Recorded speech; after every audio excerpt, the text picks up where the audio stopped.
상승했던 차트를 보면은 6배열에서 갭 상승 띄워가지고 상한가 문을 닫아버렸거든요. 역배열 급등주 패턴이라고 하는데, 이런 종목들은 시장에서 철저하게 소외돼 있다가 이슈가 터지면서 상한가를 가는 거기 때문에 거래 대금이 말라있는 상태고, 시장에서 철저하게 소외돼 있는 종목들이 이슈가 터지면서 상한가로 들어가는 거기 때문에 매도 물량이 없습니다. 매수세가 들어오면서 매도 물량도 나오고 이렇게 서로 공방을 벌여야 장따도 하고 매수 찬스가 나는, 이게 매도 물량이 없다 보니까 압도적인 매수세에 의해서 그냥 상한가가 다 들어가 버리는 거예요. 이번에 화장품 섹터가 그렇게 들어갔다라고 보시면 돼요. 그런 종목을 매매를 할 때는 과연 어떻게 해야 되나 관건이 되는데, 뭐 한국 화장품이라든지 뭐 코리아나라든지 뭐 토니원이라든지 이런 종목들은 대부분 다 역배열 패턴입니다. 급등주 6배열 패턴에서 철저하게 소외받았던 종목들이 다 상한가에 들어가는 흐름이기 때문에 이런 종목들은 따라가면 안 돼요. 근데 이럴 때는 좀 객관적인 수급을 볼 필요가 있습니다. 기관 외국인 수급에 대한 이야기를 상당히 많이 드렸습니다. 실전에서 아마 적용을 못할 것 같아요. 급등주가 나왔다 그러면 키워드가, 테마가 강하게 화장품 관련주들이 상한가를 들어갔고 강하게 상한가 돌았잖아요. 확산이 나오는 거예요. 카지노 관련주들, 면세점 관련주들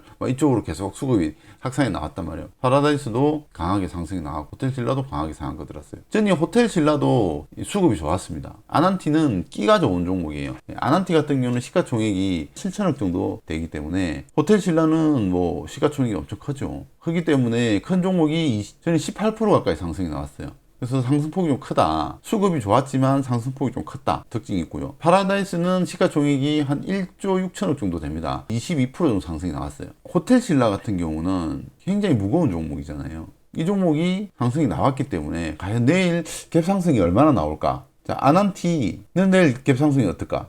이런 것들을 판단을 해야 되는 거예요. 그래서 차라리 거래량이 없이 상한가를 간 종목들은 어차피 상한가를 들어갔기 때문에 사지를 못해요. 빨리 수급의 확산을 생각을 하고 객관적인 수급이 들어오는 종목들을 그래서 찾은 게, 이제 파라다이스 같은 경우는 전일 수급이 이렇게 들어왔습니다. 기관들이 93만 8천 주가 들어왔어요. 파라다이스는 116만 주가 들어왔어요. 갑자기 이런 장대 양봉이 나오면서 90만 주, 110만 주가 강하게 수급이 들어왔어요. 이 양봉에. 그러면 다음날 빠질까요?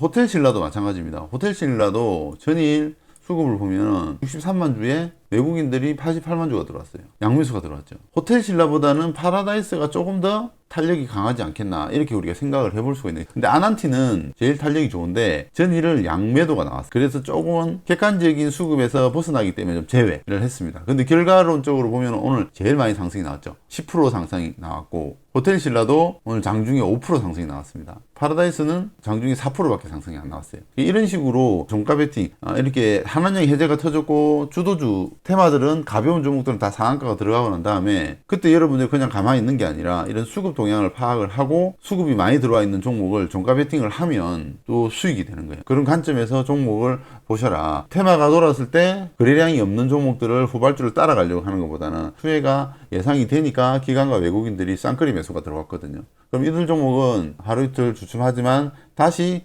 상승이 나올 가능성이 높기 때문에 이런 부분들을 매매에 접목을 시킨다면 충분히 가능하지 않겠나, 이렇게 생각이 들어요. 이 구간에서 종가에 이제 매수를 담았죠. 기관과 외국인들의 매수가 들어오는 걸 확인을 하고, 다음날 이제 갭 상승이 나왔습니다. 갭 상승이 나왔는데 꼬리가 밀릴 때 조금 더 매수를 했어요. 조금 더 매수를 하고, 근데 생각보다 전고점에서 부딪히면서 못 가는 거예요. 이 구간에 다 매도를 했습니다. 밀릴 때 여기서도 한 번 더 매수를 했는데, 이 구간에서도 매수를 이렇게 받쳐놨는데 매수가 안 되더라고요. 안 되고 다시 긴 흐름을, 지루한 흐름을 보이길래 그냥 여기서 다 매도를 하고 나왔습니다. 매도를 하고 나니까 또 상승이 나왔는데요. 자, 이 부분을 제가 말씀을 드리려고 하는 게 아니라, 제가 중요한 부분은 뭐냐면, 기관과 외국인들의 매수세가 강하게 들어왔을 때 이런 부분들은 이런 라인에서 고점 이런 구간에서 사는 게 아니라 밀어줄 때 이런 라인에서 매수를 하면 다음날 3%는 어지간하면 3, 4%는 나옵니다. 전고점을 돌파하고 상승이 나오면 좋은데, 무거운 종목이기 때문에 그렇게 많이는 안 나와요. 등이 나오는 경우도 있기는 한데 뭐 그렇지는 않습니다. 그 구간에서 객관적인 자료가 데이터가 되는 거예요. 초보자들이나 직장인분들 같은 경우는 기관과 외국인의 수급 동향을 보고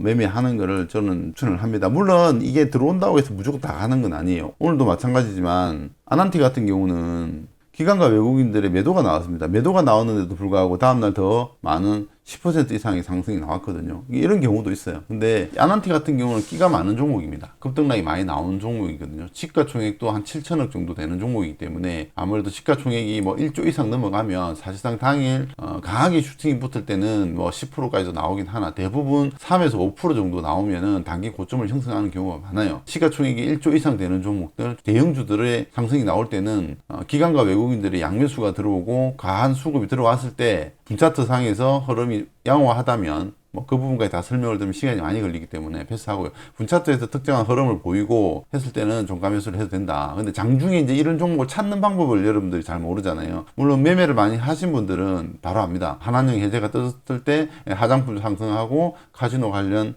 연쇄 관련 이런 것들이 다 순차적으로 순환한다는 걸 알고 있기 때문에 그 종목을 바로 지켜보고 있는데 개인들이나 초보 투자자들 같은 경우는 그 흐름을 잘 모르면은 뭐가 뭔지를 모를 거예요. 그래서 제가 카페에서 뉴스를 계속 보라고 하는 거예요. 무슨 관련주, 어떤 관련주 이런 것들을 평상시에 계속 보고 있어야 이렇게 강한 이슈가 터졌을 때 같이 움직일 수 있는 순환해서 상승할 수 있는 확산해서 상승할 수 있는 종목들을 빨리빨리 캐치를 할 수가 있습니다. 그런 방법도 있고 프로그램 순매수 상위 종목을 보여주는 0766 화면인데 이 화면을 보시게 되면 당일 프로그램 매수가 들어오는 상위를 이렇게 표시를 해줍니다. 장중에 창을 항상 수시로 봅니다. 보면서 오늘 프로그램이 어떤 종목이 들어오는지 프로그램 상위주가 어떤 종목이 나타나는지를 실시간으로 확인을 합니다. 확인을 하면서 시장의 수급이 지금 어디로 움직이는지를 파악을 하면서 움직이기 때문에 아무래도 빨리 좀 캐치를 하는 편이에요. 이런 부분들도 기관과 외국인들의 매매를 좀 하신다면 이런 매수 상위 이런 것들은 좀 챙겨보시기를 바라고, 그 다음에 실시간으로 이제 기간의 매수 잠정치를 보는 화면들이 있거든요. 그런 화면들도 좀 참고를 하시면은 종목을 찾기가 좀 쉬울 것 같아요. 테마가 강하게 이슈가 터졌을 때 가볍게 거래량 없는 종목을 따라가서 매수하는 것보다는 조금은 객관적인 기관과 외국인들이 쌍끌이 매수가 들어오는 이런 종목을 한번 컨택을 해보는 것도 된다. 단 이런 종목들은 여러분들이 뭐 10% 20% 상승한다라고 접근하면 안 되고요. 종가 베팅을 하는 거기 때문에 종가에 매수해서 다음날 3에서 5% 정도 나오면은 매도하고 나오는 전략으로 사용하시면은 굉장히 좋은 무기다. 그리고 어렵지가 않아요. 개인들도 하실 수 있고 초보자들도 조금만 공부하시면은 할 수가 있습니다. 그런 관점에서 오늘도 달리기를 하면 단거리, 중거리, 장거리 이렇게 나뉘잖아요. 그럼 100m 달리기를 하는 사람들은 그게 맞는 체력을 가지고 있어야 되는 거고요.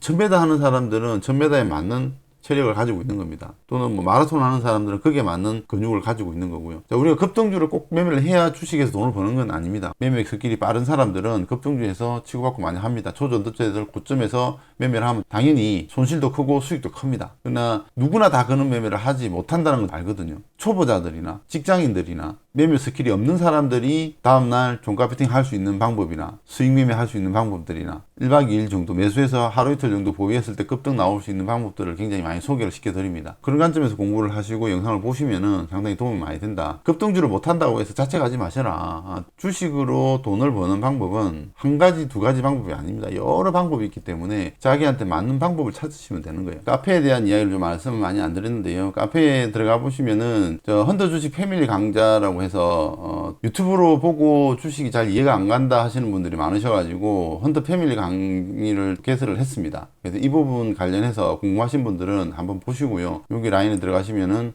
나옵니다.